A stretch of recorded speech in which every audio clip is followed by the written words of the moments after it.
fight fans, here we go. SparStar Promotions is proud to present the rerounds of mixed martial arts in the lightweight division.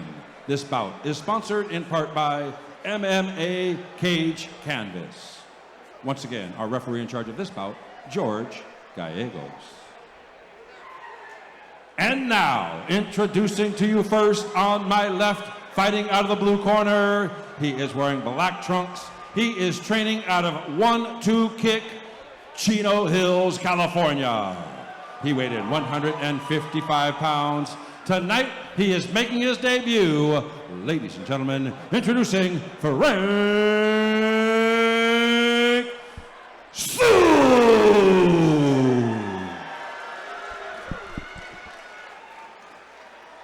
His opponent across the cage on my right, fighting out of the red corner, he is wearing white trunks, trimmed in blue. He is training out of SoCal Fight Factory, Palmdale, California.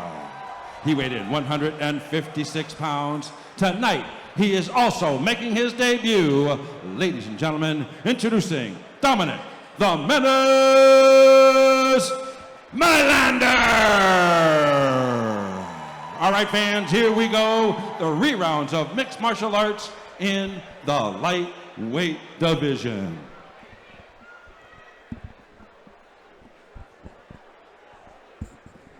All right, John. You all set for this? Yep. All right. Both fighters making their debut. Always interesting to see how this one plays out. Now, Of course, Dominic fighting out of SoCal Fight Factory in Palmdale,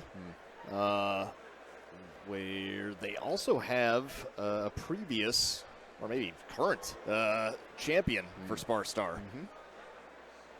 I was just going to add here, John. I mean, if you look at Dominic's profile, he definitely has experience fighting, you know, but he also has experienced kickboxing before. So you feel like that might be part of his game that he's bringing to this. That is going to be what he specializes in. Ooh, into a takedown. I for like a split that. second. Yeah, that's beautiful. To finish that double leg with the threat of the guillotine, you definitely, especially being your first MMA fight, you have to have confidence to do that and make sure that you're on the correct side when you finish, which he did. But now in the standing guillotine, this is a little rough. It's risky on both sides. Yeah. It's you could definitely get finished standing if you're the person defending, but also there's some devastating counters to the person trying to apply the guillotine that's standing, where you could be dropped on your head.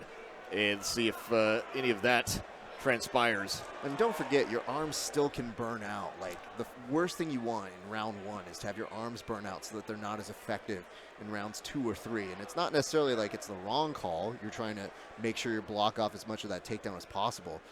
Yet at the same point, John, you look at it and you go, okay, this is a guy who took you down pretty easily, but that's a great reversal. Now we're in a little bit different of an area. He's going to play from inside of guard, which is going to take some time, but this is the right idea. Let's go to cracks and maybe at this point, let him either stand back up or try to pass this guard and start raining down on some punches here. Yeah, some good shots on top from Dominic. Only less than 10 seconds to go. Yeah, Ref's Frank's taking gonna a have to look be at it. Very careful here. We go to a second round. Pretty even up until it hit the ground, but after that it was all Dominic. Yeah, I mean, Frank showed a really good, like, acumen for knowing when to get that takedown. Like, that was a really good read. The hard part is he found himself in that front headlock, and when you're stuck in that front headlock, like, he had the right posture to get the takedown. Then when you stand back up, you're just kind of stuck there unless you're 2-on-1ing it and being a little bit more active. But it's perfectly natural to get up against the cage and be like, well, wait, I don't want to give anything up here.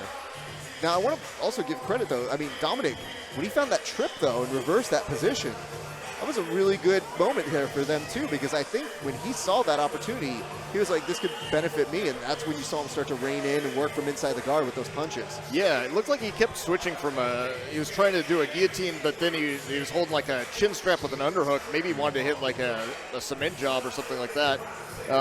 But either way, ended up on top, and it proved pretty successful for him. See if he goes right to the grappling quicker this time. We'll have to see. Second round starts now.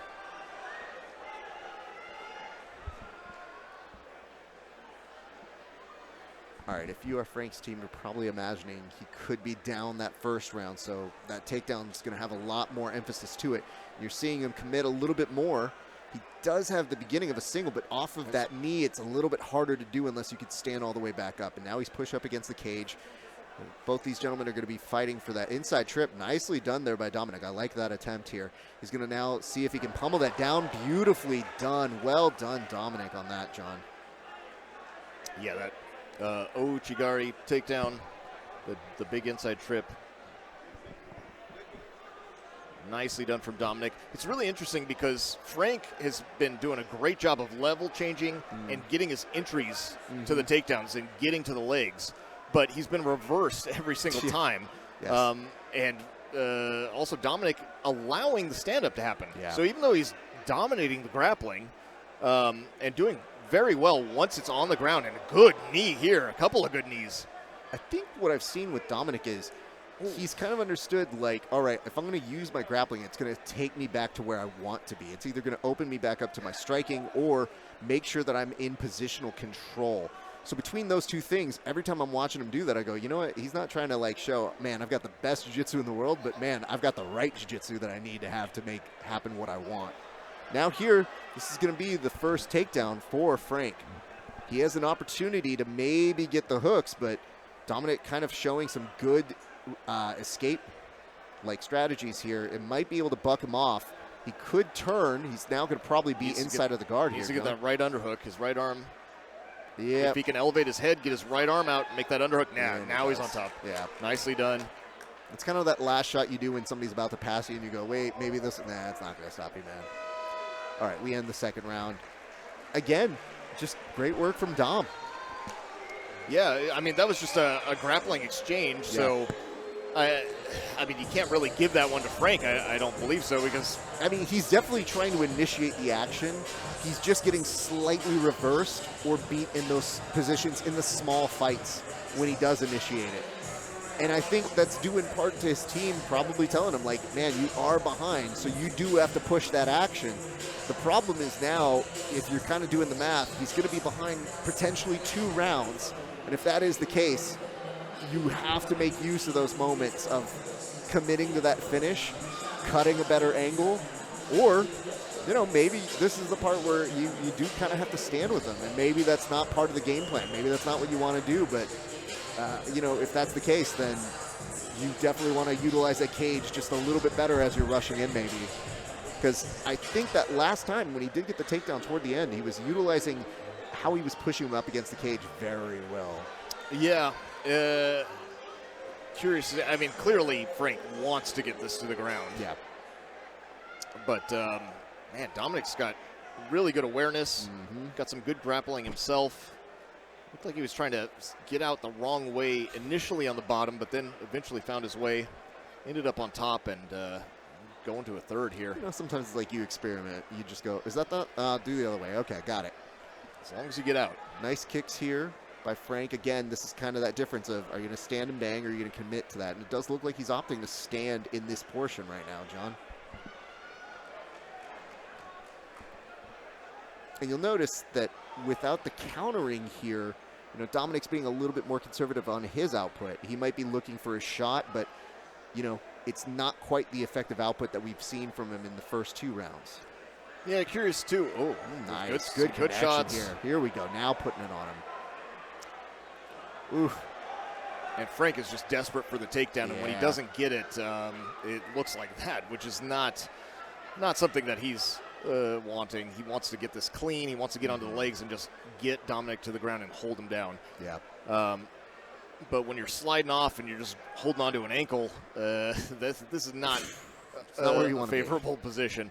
Yeah. I mean, having said that, even when he was going in and rushing in, he's just kind of getting shucked off or the angle's just off to the point where Dom might be so experienced, he's just kind of beating him on that game. Yeah, now this was really interesting too because they were both standing orthodox, and then they both switched, right? So then they were both standing southpaw. Or no, I'm sorry.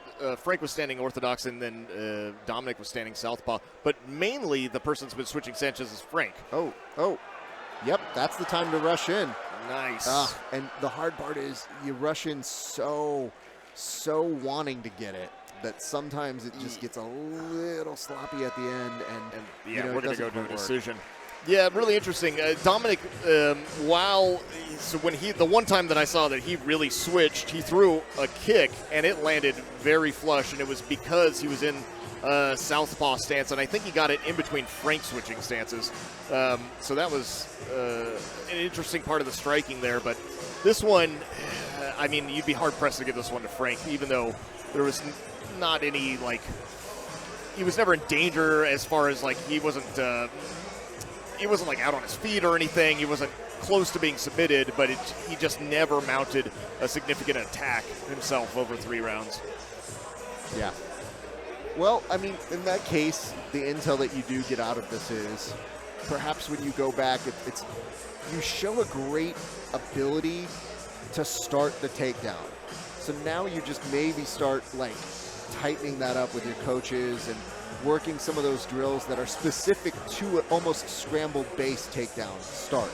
Because once you're there, you kind of get a little bit more used to being in that danger where, oh no, I'm not going to get this unless I do learn on the job. Like, it is difficult to do because I actually think he's got the hardest part first, which is learning how to get where you want on the takedown at the very beginning. Yeah, no, that is super difficult, and he was getting there a lot, which is fantastic, right? Yeah. Now he's just got to tighten that up a little bit, and he could have great success in the future. Listen, when you see something like that, you go, you know what?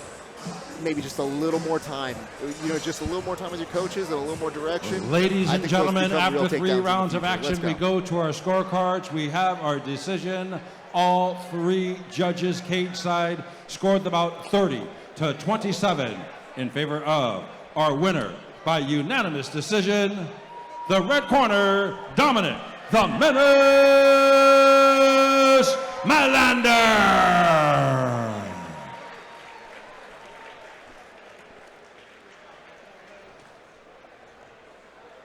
Dominic, how you feeling, brother? I'm feeling great. Thank you. So what was your strategy in the fight? I knew he was his first fight. So basically, I have a background in Muay Thai. I just try to stay on the feet, do what I do, have some fun. And who do you train with, brother? I train with SoCal Fight Factory. It's my team right here. Shout out to them. AV, stand up. Any big shout outs to any sponsors? Yeah. I got my sponsors right here on the back of my shirt. Check that out. I got Premier Automotive. Go ahead, check them out. Get you some good mechanics. And don't forget my boy Tony. He's standing over there. Tony Reles, he's supposed to fight tonight. He lucky that he got to fight me on Monday, though. All right, fight fans, once again, make some noise for Dominic Mailander.